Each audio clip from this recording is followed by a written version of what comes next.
महाराज ये सत तम और रज ये गुण हर मनुष्य के शरीर में विद्यमान रहता है। तो जो गुण जो अधिक रहता है वही उसी स्वभाव का व्यक्ति हो जाता है। तो वो अधिकता मतलब किस कारण से होता है? तमो गुणी जो व्यक्ति है तो मतलब अधिक उसके अंदर है तो उसी के अनुसार वो अपना कार्यशैली करेगा, अपना विचार रहेगा उसका। तो कैसे वो हावी हो जाता है, वो मतलब प्रधान वो कैसे रहता है? सतरज तम जो है ना जी ये सिर्फ मनुष्य में नहीं, जी सभी प्राणियों में है, सभी में है। सभी प्राणियों में है। और सभी प्राणियों में ही नहीं, सभी चीज़ों में है। जितनी वस्तुएं हैं उनमें भी सतरज तम है। जी सतरज तम ही जो है मुख्य है, प्रकृति का ये मुख्य गुण है सतरज तम। उसी से ही सब कुछ बने हैं, उन्हीं के अनुपात से। अब जो पूछ रहे हो कि कैसे अधिकता किसकी हो जाती है, किस कारण से होता है? कि कोई हाँ, मतलब कोई हावी रहता है, एक तो मतलब प्रबल रहता है। जिस तरह के हमारे विचार हैं, भाव है, कर्म है, उसके हिसाब से होता है।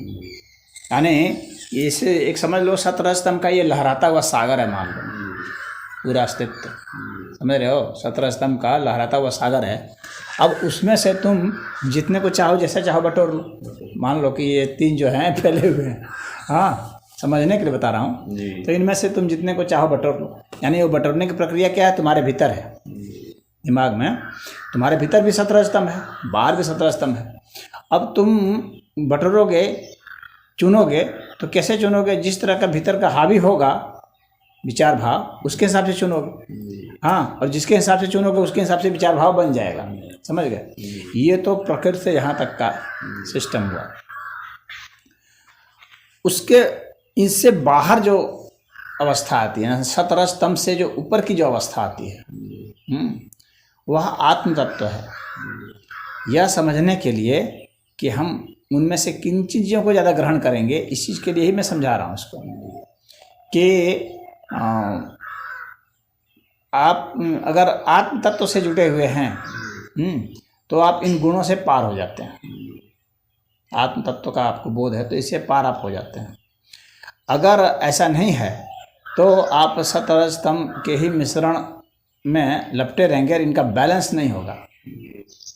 पार आप कब हो जाते हैं? जब सत रज तम ये तीनों गुण सम हो जाएंगे ना, तब आप पार हो जाएंगे। मतलब आत्म तत्व का बोध आपको कब होगा?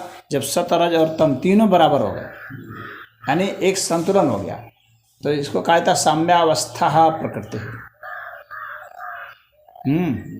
साम्य अवस्था जो है वह प्रकृति है। तो साम्य अवस्था में ज्यों आप पहुँचेंगे त्यों आप प्रकृति से परे हो जाएंगे।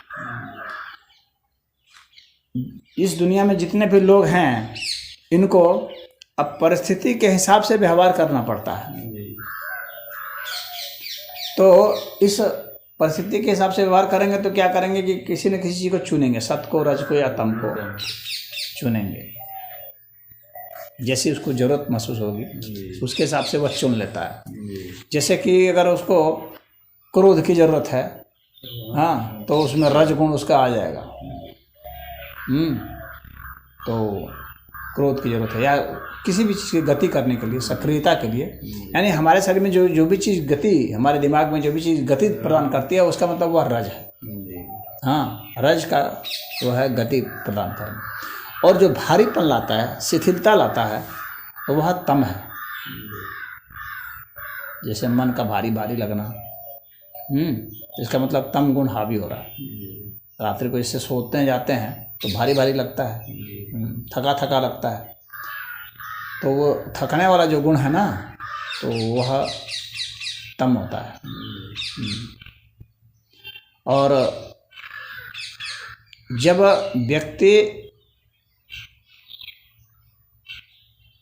सूक्ष्म तत्वों की ओर, सूक्ष्म भावनाओं की ओर प्रवृत्त होता है तो इसका मतलब है कि उसमें सत्य है। हाँ, यानी सूक्ष्म से सूक्ष्म विचारों में उसकी बुद्धि जब जाती है, ज्ञान विज्ञान में जब उसकी बुद्धि जाती है, जब वो जैसे मान लो कि मैथमेटिक्स का फार्मूला सोच रहा है वो, हाँ, या ये चीज़ कैसे बनी होगी, इसके इस तरह के उसका चिंतन है। यानी जो थॉट प्रोसेस में वो जब चला गया है चिंतन वाली प्रक्रिया में, हाँ, इस प्रकृति के रहस्य का चिंतन है। यह नहीं कि मैं कैसे उसको मारूं, उस चिंतन की बात नहीं कर रहा हूँ मैं। इसका जो रहस्य है, ज्ञान विज्ञान का जो रहस्य है, उसमें जब वो चला गया है तो वह जो है वो सत्य है। क्योंकि वह उस रहस्य को जानना चाह रहा है जिसको प्रकृति ने छिपाया हुआ है। उस रहस्य को जब वो उसमें जब प्रवृत्त होता है तो उसमें सत्गुण बढ़ते हैं, और जब सत्गुण बढ़ते हैं तो इसका मतलब है कि उसकी आध्यात्मिक यात्रा हो रही है अब। क्योंकि वो जैसे जैसे रहस्य को जानेगा वैसे वैसे यहाँ पर समानता होती चली जाएगी, साम्यावस्था आती चली जाएगी। क्योंकि सटीक तो कम था, हाँ, अब उसने जब खोजना शुरू कर दिया वो, तो उसका सत्य बढ़ने लगा।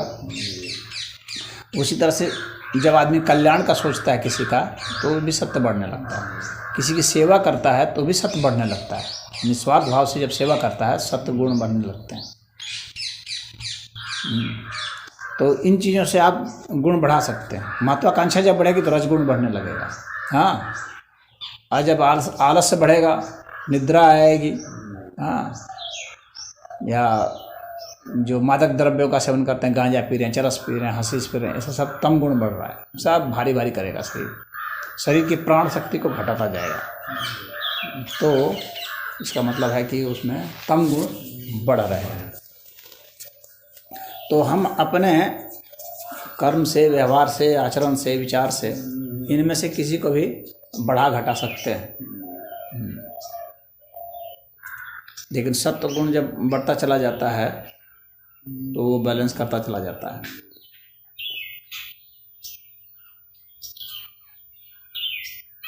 बाकी जब हर कर्म को, हर भाव को, हर विचार को जब मनुष्य ईश्वर को समर्पित कर देता है, यानी इस अस्तित्व को समर्पित कर देता है, और यह जान जाता है कि ये इसमें से कुछ भी मेरा नहीं है, न सत्य मेरा है, न रज मेरा है, न तम मेरा है, न ये शरीर मेरा है, न मन मेरा है, न बुद्धि मेरी है। हाँ, इन सबसे विलक्षण मैं कहीं कुछ और हूँ। ये सब तो सब यहीं के हैं, क्योंकि इसको मैंने यहीं पाया था, यहीं छूट के चला जाएगा ये। तो वह जब समझ जाता है कि ये सब यहीं के हैं तो यहीं समर्पित हैं ये, तो इनके माध्यम से जो कुछ भी होता है इसका मतलब वह मैं नहीं करता हूँ, वो ये कर रहे हैं। जब इस तरह की भावना उसमें आती है तो वैसी स्थिति में हे वह सतरजतम इन तीनों गुणों से परे होता है, अन्यथा वह परे नहीं हो सकता है। जब वह समझ जाएगा कि नहीं, ये सब मन, बुद्धि, शरीर, सारी इंद्रियां सब यहीं के थे, यहीं के हरे, तो वह इनको यहीं पर समझ लेता कि ये यहीं की थी, तो चलो इसको यहीं रहने दो। इनके माध्यम से जो भी कर्म हो रहे हैं, जो भी भाव आ रहे हैं, जो भी विचार आ रहे हैं, वे सब भी यहीं के। तब फिर वह इनसे अलग होने लगता है, तब वह गुणों से परे जाने लगता है। यानी यह समझदारी जब उसमें विकसित हो जाती है और इसके हिसाब से वह अनुपालन करता है, इसके हिसाब से उसमें भावनाएं आती हैं, कर्म आते हैं, विचार। यानी कि उसने एक जानकारी तो हासिल कर ली, लेकिन कर्म तो फिर उसके हिसाब से ही कर रहा है। तो मूलतः भाव जिस हिसाब से आपका होता आता है, विचार जैसे हो जाते हैं, उसके हिसाब से ही आपका वो सतरजतम बनता बिगड़ता है।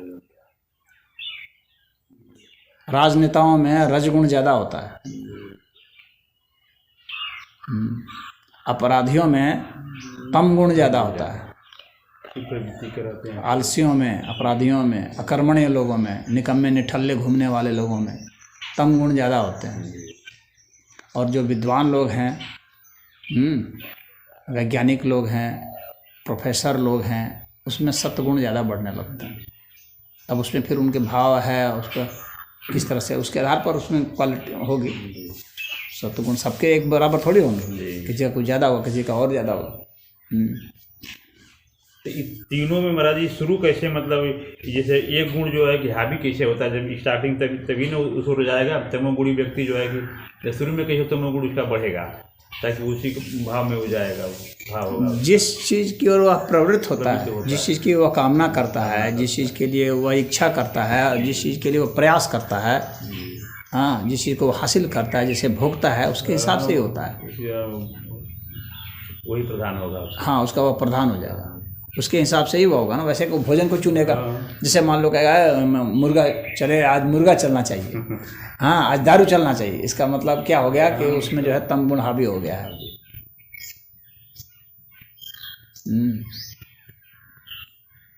तो उसकी यह जो लालसा होती है, कामना ना होती, उसे कामना से ही गुण होते हैं। उसके भीतर में तम गुण हावी था, इसलिए उसने वैसे ही भोजन को चुना जो उस तम गुण को ही बढ़ाते हैं। वैसे ही कर्मों को चुनता है व्यक्ति, वैसे ही भावों को, वैसे विचारों को, वैसे शब्दों को, वैसे वाणी को चुनता है, तो उसमें वैसे गुण बढ़ते जाते हैं। तो मनुष्य के ऊपर है।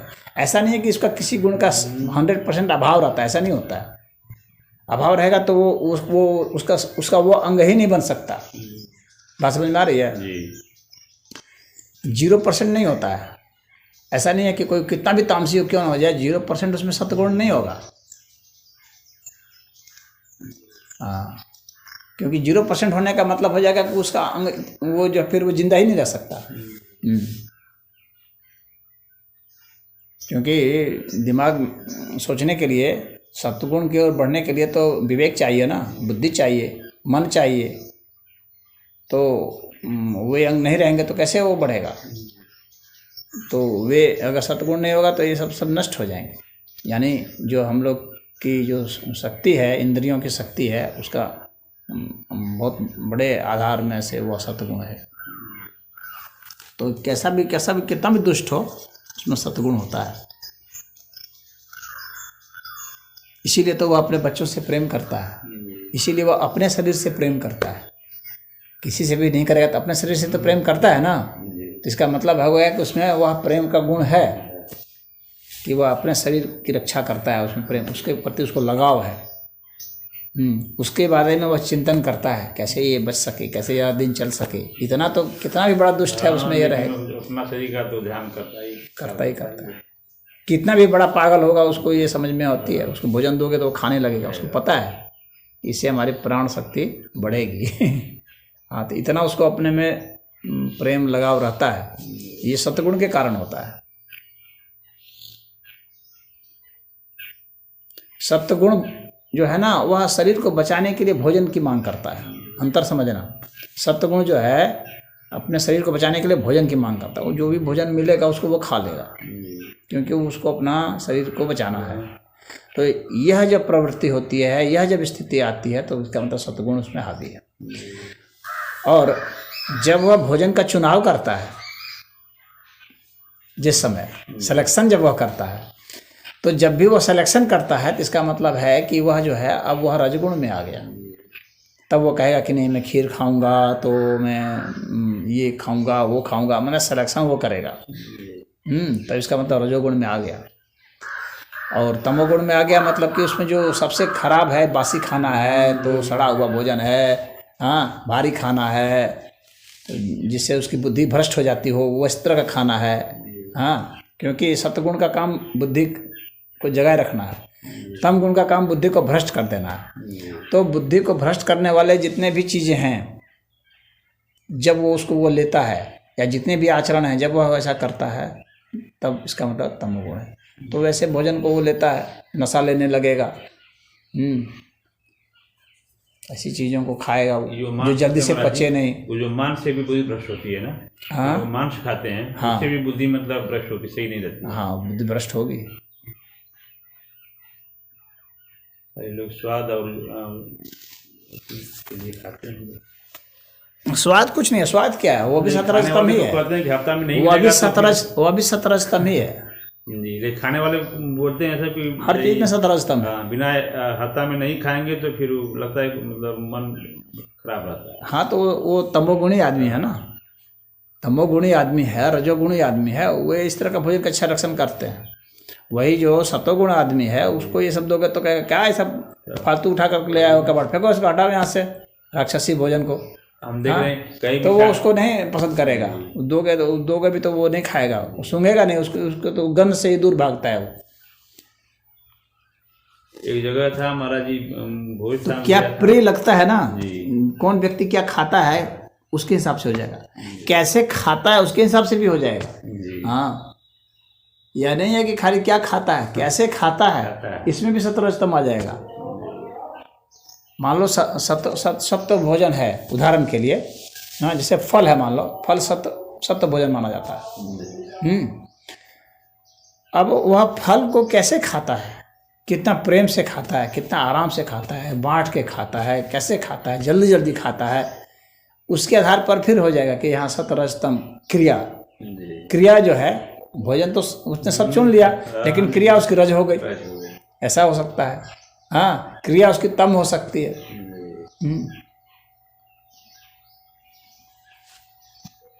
मतलब बारीकी से हर चीज पर ध्यान देना। हाँ, हर चीज पर होता है। अगर जल्दी जल्दी कोई खाता है, निगल जाता है किसी को, इसका मतलब वो तम हो गया। तम हो गया।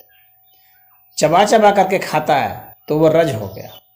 हाँ, और आराम से स्वाद ले लेकर के खाता है तो वो सत हो गया। तो ये क्रिया में भी ये ऐसा होता है।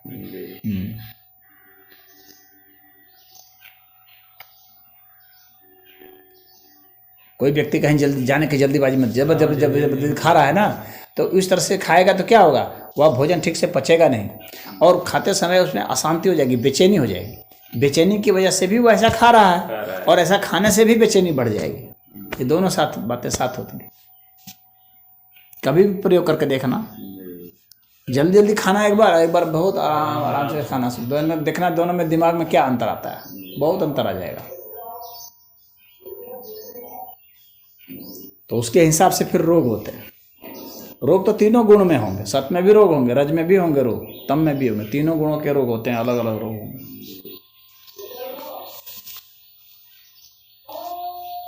तो रोग से बचने के लिए मतलब तीनों में जो रोग होता है, तो इसके लिए क्या कुछ इसका भी मतलब कुछ उपाय होगा?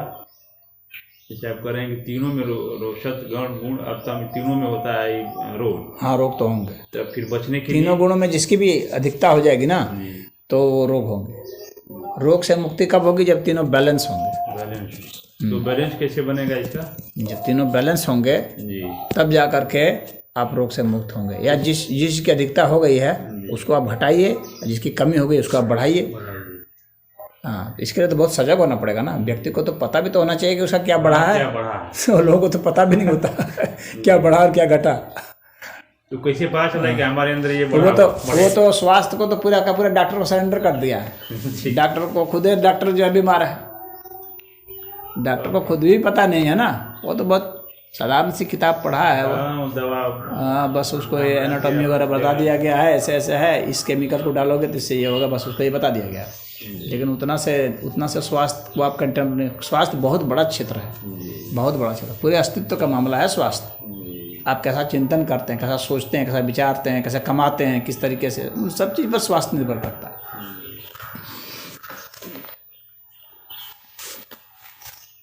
एक आदमी जो लूट लूट करके धन ला रहा है, तो उसका इलाज डॉक्टर के पास क्या है? कुछ नहीं है। जो ठग करके ला रहा है, लेकिन आप ठगेंगे, धोखा देंगे, तो उसके हिसाब से रोग हो जाएगा। रोग होना है। भाई तीनों बराबर है, इसके लिए क्या करना, कैसे मतलब आदमी दिनचर्या अपना बनाए ये तीनों बराबर रहे, बैलेंस इसका, सत्वगुण और रजोगुण।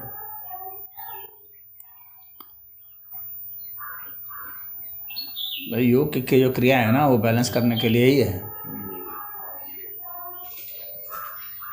योग की जो क्रियाएं हैं, यम नियम आसन प्राणायाम प्रत्याहार धारणा ध्यान समाधि, इसी से मतलब बराबर, इससे बैलेंस हो जाएगा। तो योग की क्रियाओं को करें तो इससे बहुत कुछ बैलेंस होगा। सारा बैलेंस हो जाएगा, कोई जरूरी नहीं है, क्योंकि आप दिन भर तो योग कर नहीं रहे, कुछ और भी चीज़ तो कर रहे हैं, तो उससे संबंधित भी जो है वो परेशानी आती है, तो उसी को आप कुछ कुछ बैलेंस कर सकते हैं। अगर वह दिन भर योग ही करे तो बैलेंस रह सकता है उसका, तो ये कहाँ संभव है? लेकिन ये तो संभव है ही नहीं है। हाँ, क्योंकि वह मान लो 1 घंटा करेगा, 2 घंटा करेगा, या 4 घंटा कर लेगा, उसके बाद तो उसको दैनिक क्रियाक्रम तो करना पड़ेगा। दैनिक क्रियाक्रम पड़ेगा तो उसमें अलग सांस की गति चाहिए, अलग चिंतना चाहिए, अलग फोर्स चाहिए, तो वहाँ पर तो फिर रिएक्शन अलग अलग होंगे ना। तो इसीलिए हर आदमी बीमार रहता है। चाहे कितना भी बड़ा योगी क्यों ना हो, वो लेकिन मतलब उसको तो बीमार पड़ना है, उसको रोग होना है। यह है कि कम होगा, हाँ, उसकी त्वरा कम होगी, उसको वो मेंटेन कर लेगा, यह सब होगा। लेकिन ऐसा नहीं हो सकता कि रोग मुक्त हो जाए सर्वथा। कोई सर्वथा मुक्त तभी हो सकता है जब सुबह से लेकर सांझ तक वो खाली योग ही करता हो और फिर सो जाता हो। ऐसा ही यदि वह करता है तो होगा। लेकिन फिर उसको खिलाएगा कौन, पिलाएगा कौन? वो खिलाने पिलाने वाला भी आदमी चाहिए, खाने पीने का उसको प्रॉब्लम नहीं हो। दूसरी बात है कि उसकी और अन्य कोई कामना नहीं हो। अगर वो योग कर रहा है तो अगर वो समाज में कोई उपलब्धि चाहता है, जिसका मतलब महत्वाकांक्षा जाग गई उसकी, समझ गए हो? जब महत्वाकांक्षा जाग जाएगी तो फिर वह जो है क्रिया जो है रजगुण आ गया उसमें। अब वो रजगुण की वृद्धि हो गई, कोई चीज़ की कामना कर रहा है तो रजगुण की वृद्धि हो जाएगी। फिर जो वृद्धि हो जाएगी फिर उससे संबंधित रोग, भले वो योग कर रहा है बैठ करके, लेकिन उसका दिमाग कहाँ चल रहा है? तो अगर उसका दिमाग भी उसी में अपने में ही डूबा हुआ होना चाहिए, तब जाकर स्वस्थ रह सकता है। अगर वो समाज से कोई अपेक्षा करता है तो दिक्कत हो जाएगी। इसलिए ये अस्तित्व जो है ना, इसमें बहुत सारे विधान हैं, इतना आसान नहीं, बहुत जटिल मामला है। जितना आदमी कर ले, यथा सागर है। मनुष्य ने बहुत प्रयास किए हैं स्वस्थ होने के लिए, लेकिन आज तक कोई सफल तो नहीं हुआ। आज तक मनुष्य सफल नहीं है, रोग से पीड़ित है। देख ही रहो, इतना विकास हो गया, इतना वैज्ञानिक शोध है, इतने अस्पताल हैं, इतनी दवाइयाँ हैं, इतनी सुविधाएं हैं, फिर भी देखो इतने रोगी हैं और रोगों की संख्या घट नहीं रही है, वो बढ़ ही रही है। क्यों? क्योंकि स्वास्थ्य बहुत बड़ा मामला है, यथा सागर है। इसमें छोटी मोटी कई भी तरह की गतिविधियों से कुछ ना कुछ विकार आ जाता है।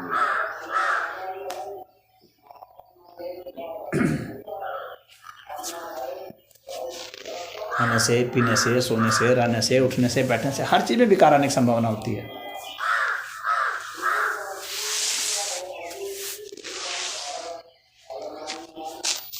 कहीं धूप नहीं मिली, कहीं धूप ज़्यादा मिल गई, कहीं हवा नहीं मिली, कहीं हवा ज़्यादा मिल गई, कहीं ठंडी हवा आ गई, कहीं गर्म हवा आ गई। तो अब जो भी आएगा अपना प्रभाव लाएगा ना। हाँ, मन में कुछ उसने सोच लिया,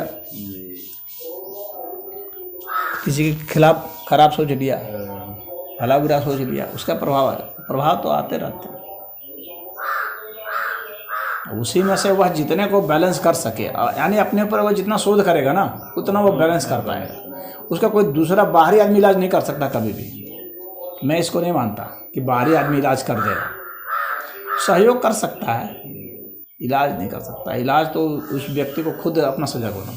यानी स्वास्थ्य आपकी चीज़ है, इसका नाम ही है स्वास्थ्य। स्व में स्थित होने को स्वास्थ्य कहा जाता है।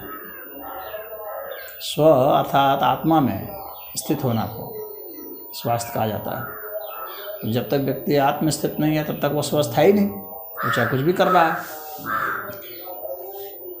शारीरिक कर्म से आप स्वस्थ नहीं हो सकते ना, आत्मिक कर्म से स्वस्थ हो सकते हैं।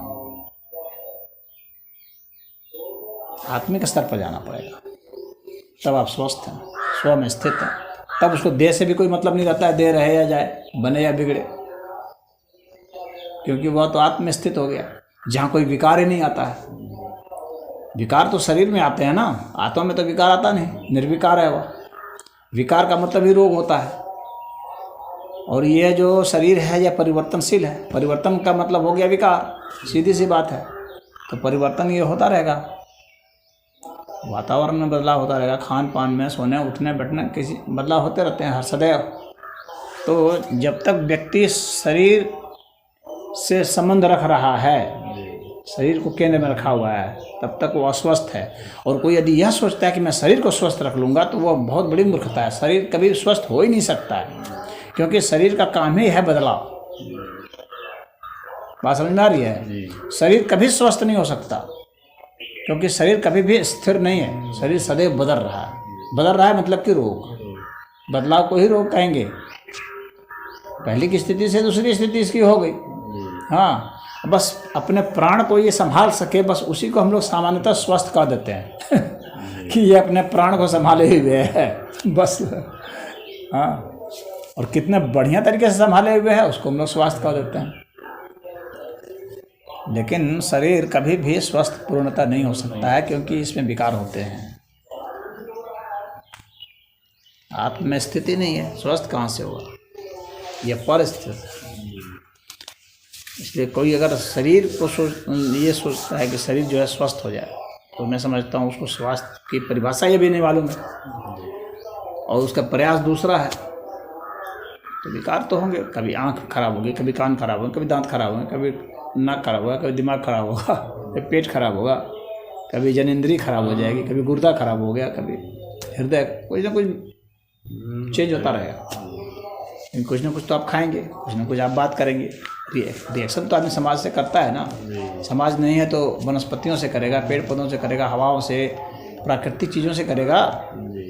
तो जैसे ही वो करेगा, हर जगह जीवाणु है, पानी में भी जीवाणु है, हवा में जीवाणु है, तो उन जीवाणुओं से रिएक्शन हो रहा है। हमारे शरीर के भीतर जीवाणु है, उनसे हमारा रिएक्शन हो रहा है, तो परिवर्तन तो हो ही रहा है ना शरीर में। तो परिवर्तन को नहीं रोका जा सकता, और रोकने की बात सोचना मूर्खता है। या परिवर्तन को स्थिर भी नहीं किया जा सकता है।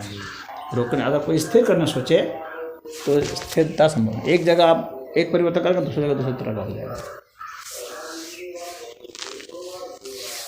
तो बस वही अपने को बैलेंस करते रहना है, जितना शरीर के लिए जितना किया सकता है कि ये अच्छे से प्राण को धारण कर ले और हमें आत्म स्थिति तक ले जाए। बस यही लक्ष्य होता है।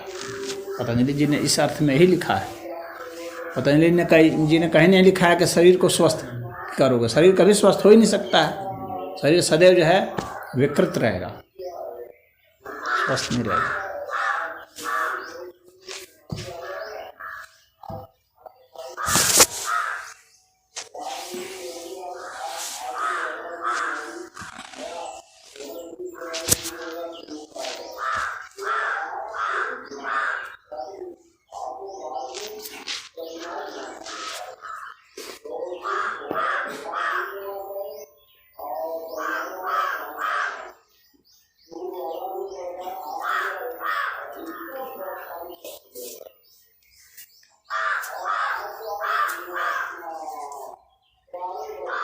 क्योंकि बाहर की दुनिया में परिवर्तन होते हैं ना, इसलिए तो ये परिवर्तन जो होते हैं ये द्वंद्व की वजह से होते हैं। द्वंद्व। तो पतंजलि जी ने कहा है कि द्वंद्व से बचने का उपाय यही है, आसन। आसन का परिणाम उन्होंने यही बताया है, द्वंद्व नाभिघातः। तो आसन करेंगे तो आप द्वंद्व से बच सकते हैं। तो आसन करेंगे का मतलब ये नहीं कि एक आसन करेंगे, तो जितने आसन है आपको वो सब करना पड़ेगा, कठिन कठिन, जो हमारे शरीर को विकृत होने से बचाते हैं। देखते हैं बहुत लोग टहलते हैं, टहलने को ही मतलब आप समझते हैं कि मैं पूरा कर लिया अपना योग, तब तो बहुत अच्छा हो जाता। सब लोग टहल टहल करके अपने को स्वस्थ कर लेते हैं जी। इतना आसान नहीं होता है।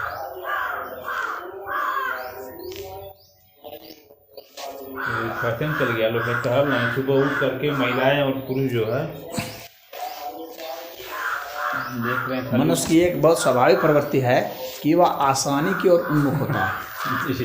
वह हर चीज़ पाना चाहता है, हर बड़ी चीज़ को वह आसानी से पाना चाहता है, लेकिन उसको यह नहीं पता है कि हर बड़ी चीज़ कठिनाई से प्राप्त होती है, आसानी से कभी प्राप्त नहीं होती। तो वो कहेगा कि कोई सस्ता फार्मूला बताइए, नुस्खा बताइए कुछ, जिससे आसानी से हो जाए, आसानी से ध्यान लग जाए, आसानी से समाधि हो जाए, हाँ, आसानी से स्वस्थ हो जाए।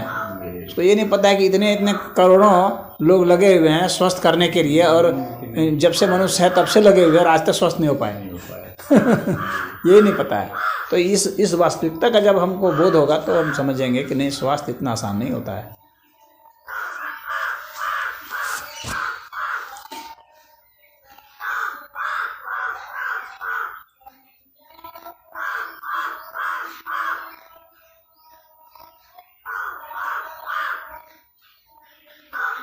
भगवान कृष्ण को योगेश्वर कहा जाता है।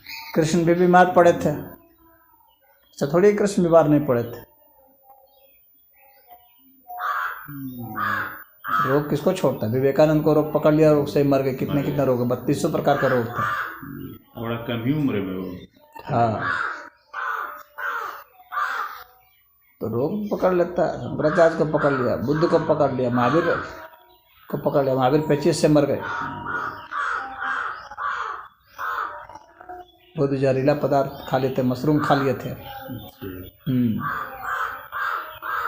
से मर गए। तो बड़े से बड़े योगी हैं, सब बीमार पड़ेंगे और सब रोगी होंगे, सब मरेंगे। ये तो यथार्थ सच्चाई ना है। इन सच्चाइयों से आप मुंह नहीं मोड़ सकते हैं ना। आप उसको कितना वो कर दें, बड़ा बड़ा खूब उसका आप उसका गुणगान में लिख दें हाँ, लंबी चौड़ी बात लिख दें। कवियों को क्या लगता है? कवियों को तो अक्षरों शब्दों का प्रयोग करना है ना, लेकिन वो यथार्थ तो नहीं हो जाता। कभी तो उसको करेगा ये महान थे, पन्ना थे, ढिकना थे, लिख देंगे, वो लिख देंगे। लिखने से थोड़ी हो जाएगा। लिख देंगे कि ये बहुत योगेश्वर थे, तो क्या उससे क्या वो कभी रोगी नहीं हुए? रामकृष्ण परमहंस को भी रोग था, किसको नहीं रोग था? किसको नहीं रोग हुआ? और किस समय नहीं रोग है? मैं ये अभी कहता हूँ कि ऐसा कोई समय नहीं है जिसमें आपकी किसी को रोग नहीं है। हर समय व्यक्ति रोगी है। उसके रोग के लक्षण जो है कभी प्रकट हो रहे हैं ज़्यादा, जिससे कि वो डिस्टर्ब हो जा रहा है, हाँ, और कभी उतना नहीं हो रहे हैं, उसको झेल करके चले जा रहा है, प्राण शक्ति उसकी भी बनी हुई है, खींचे जा रहा है गाड़ी को, वह बात दूसरी है। मनुष्य सदैव रोगी है, हर समय रोगी है, 24 घंटा रोगी है, हर व्यक्ति रोगी है। ये यथार्थ सच्चाई है। किसी की सांस फूल रही है तो किसी का कुछ हो रहा है तो कुछ हो रहा है, किसी को बुखार हो गया है, तो सर्दी हो गया, जुकाम हो गया ये कभी भी कोई भी स्वस्थ नहीं है। 24 आवर्स जो है आप रोगी है।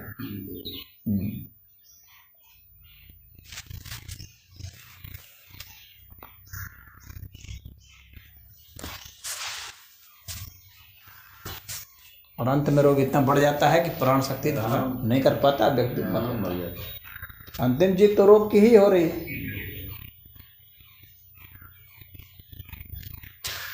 प्राण धारण करने के लिए जो संघर्ष है बस उतना ही है। स्वस्थ तो कभी कभी कोई हुआ है जो आत्म में स्थित हो गया, स्वस्थ हो गया, तो वह शरीर कभी स्वस्थ नहीं हुआ।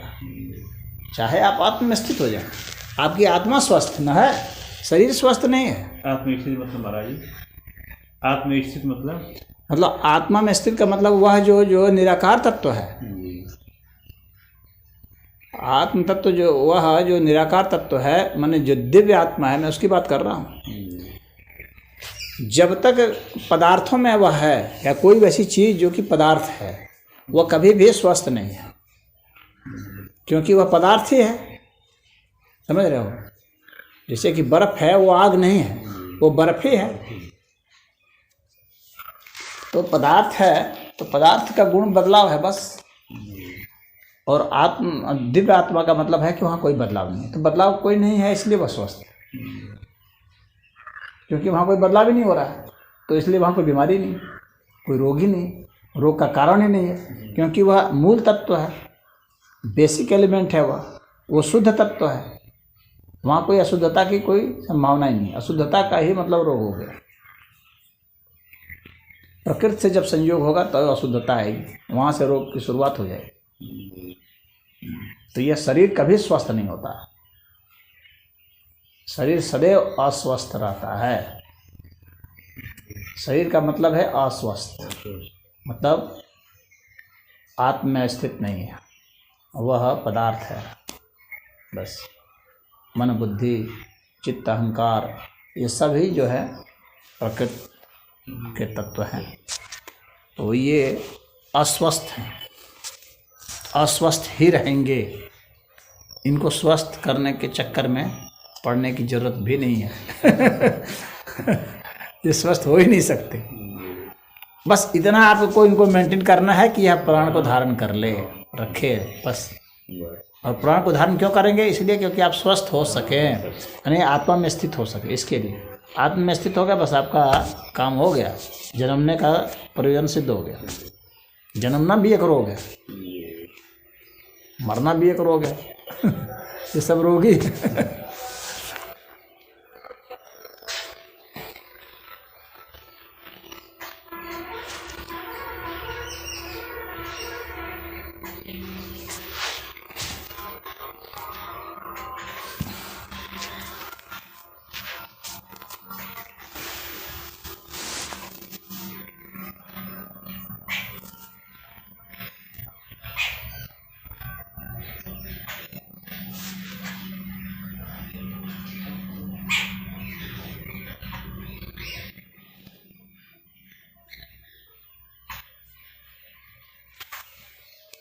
ये आसन प्राणायाम महाराज जी करने से ही मांस का चर्बी वर्बी फैल नहीं पाता है, बढ़ नहीं पाता है ना। हाँ, ये मतलब इसका मतलब है मतलब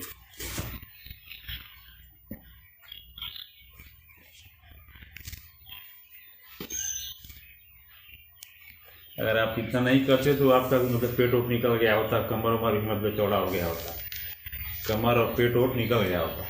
जरूर नहीं भी निकल सकता था, नहीं कर तब आपको भोजन घटा देना पड़ेगा। अगर आप चर्बी से बचना चाहते हैं, हाँ, और आप योग भी नहीं करते हैं तो आपको एक वो योग तो करना पड़ेगा, भोजन कम करना। भोजन वाला योग कि आपको भोजन घटा देना है। जी। हाँ, आपको भोजन घटा देना है।